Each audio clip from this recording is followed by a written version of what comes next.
Yeah, let's talk about your start in music and what was kind of the moment, The original beginning, the beginning, I like can't tell that story. I would tell you, but the beginning of music was I was a DJ. you was a DJ. Again, short. Yeah, I never. Short lived. The true story. And again, I'll tell you the. Because I'm trying to figure out where the spark comes from. There's a DJ named Brother B in Hollis that was like the main DJ. I love Brother B. What up? You know what I'm saying? He was one of my musical influences early on. Again, Irv is my little bro. So Right. if I did something, he did something. It was just what it is. So, you know, I took care of Irv in every sense of the word, financially. When I back then to like now, he take care of me. Mhm. You know what I'm saying? But that's a beautiful thing to help someone get to that point that they could do it for you now. Absolutely. So I have no ego as far as what I've done or who I am, and it's all good. We still got more to go. But at the end of the day, the way we got equipment, we didn't have no money, but I did do something. Me and my man Nick, my oldest friend is Nick. He's from the hood, you know what I'm saying? 40-something years now.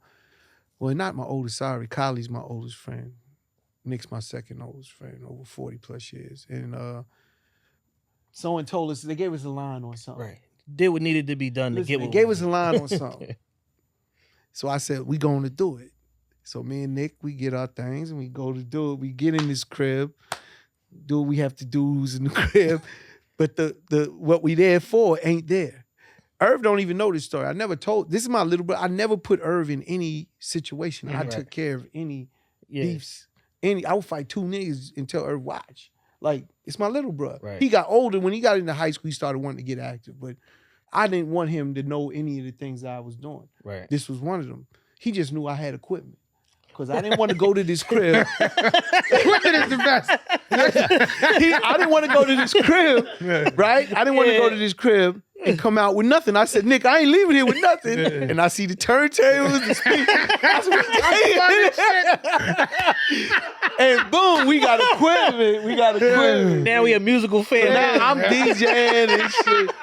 And I would tell, no, but listen, Irv is nice and bald. Yeah. Irv is hooping at the time. And when he think he got hoop dreams, he's like, I'm gonna be the best basketball player. I start DJing. He know, like, he would go over to my man Nick's house and scratch on his equipment because Nick had equipment, but his father was a Trini that wasn't playing, you know what I'm saying? You couldn't be on his equipment. You come home and he see anything off, your ass is just fucked up. Right. So we didn't want Nick getting beat up or nothing, so we would be real careful, but I got my own now, and then I would tell Irv, don't be on my shit, because someone's going to hear the music and they going to take it. Right. You know, we in the hood, they going to hear it, and they coming to get it. And I had it in the yard, in the garage and shit at this time and shit, because I moved it to the house inside. But Irv, I would come home and I see all his friends, and I'm like, yo, what y'all doing in there? And one day, baby Jermaine tells me, yo, don't get mad, but your brother's really good. And I'm talking about a short amount of time. Yo. Right.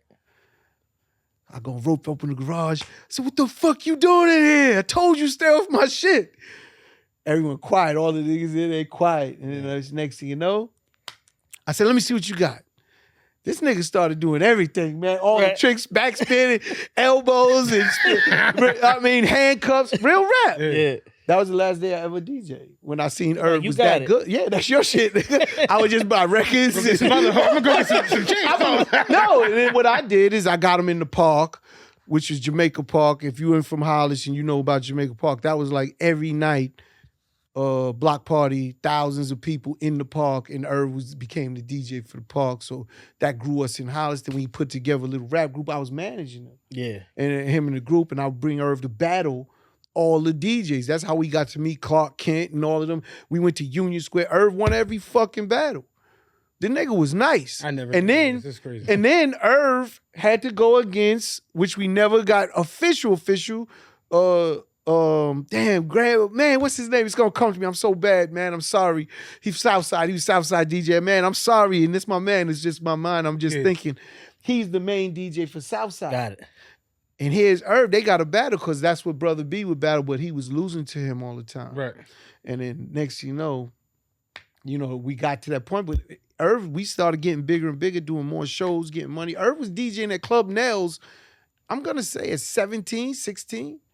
Like Irv was nice. He started doing mixtapes, and all the fucking people from all over was coming to get his mixtape. And it was DJ Irv Volume Was 1. it like blend DJ tapes? Irv, yeah, blend tapes. Yeah. And Irv would mix all of the. So if you think Ashanti like that music, Yeah. that's what he did back then. Okay. He would blend hip hop with the best R&B songs and get the acapella and drop. Yeah.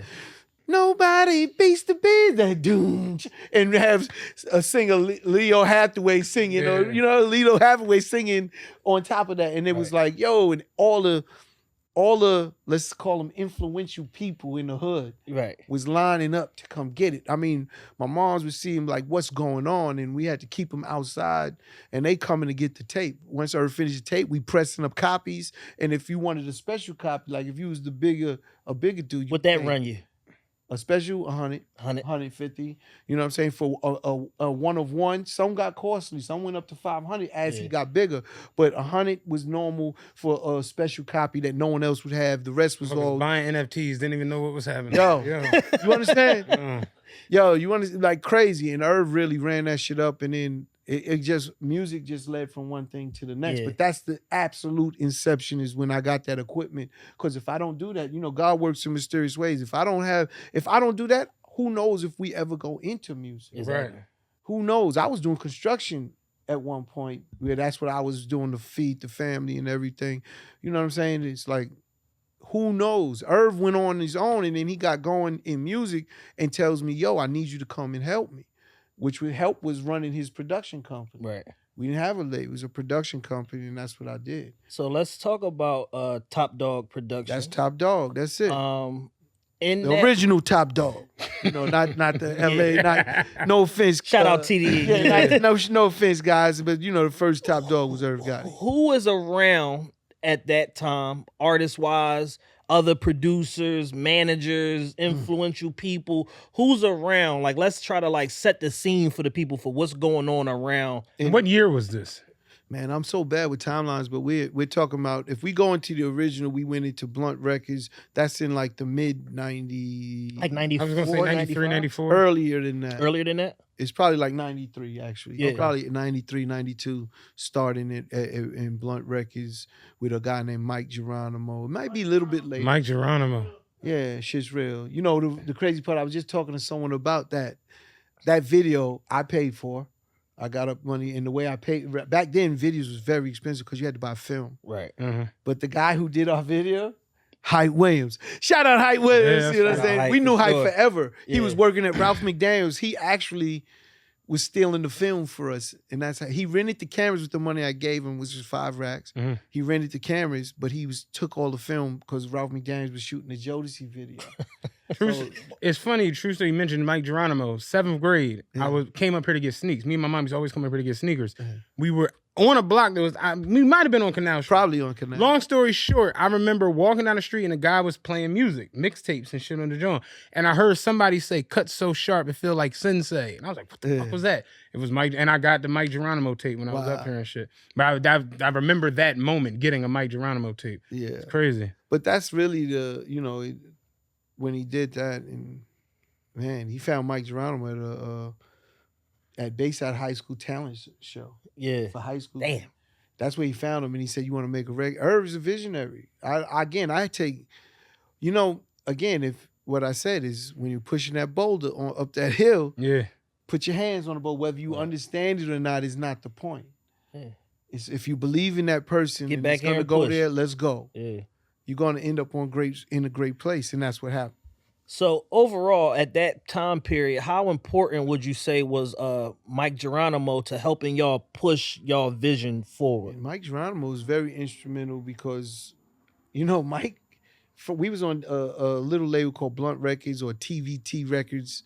A guy named Steve Gottlieb didn't understand it. Steve Gottlieb made money in music because of television tunes. He had owned all the cartoon music. Yeah. And but other than that, he didn't have no business in this. He didn't know nothing about it. Yeah, I heard Steve Gottlieb had he had an opportunity to have DMX, Jay-Z, Ja Rule, Dr. Dre and Snoop Dogg, Facts. 9 Inch Nails. He had 9 Inch Nails. And Yeah, it was like somebody Pitbull, else, right? Pitbull. Pitbull, Little John, all of them is on Blunt. We was part of all of those things. Yeah. He had the opportunity to have all these people At the same time. Yeah, so we brought in the reason. Jesus. And Irv, I guess, knew that he couldn't handle certain acts. So then, So because of Mike Geronimo, Yeah. he knew Irv was like, we can't win. He doesn't have the power. Right. We need a major, and that was Irv went on to be the A&R at Def Jam, an A&R from the owner to an A&R at Def Jam where he could bring in artists, and that's what he did.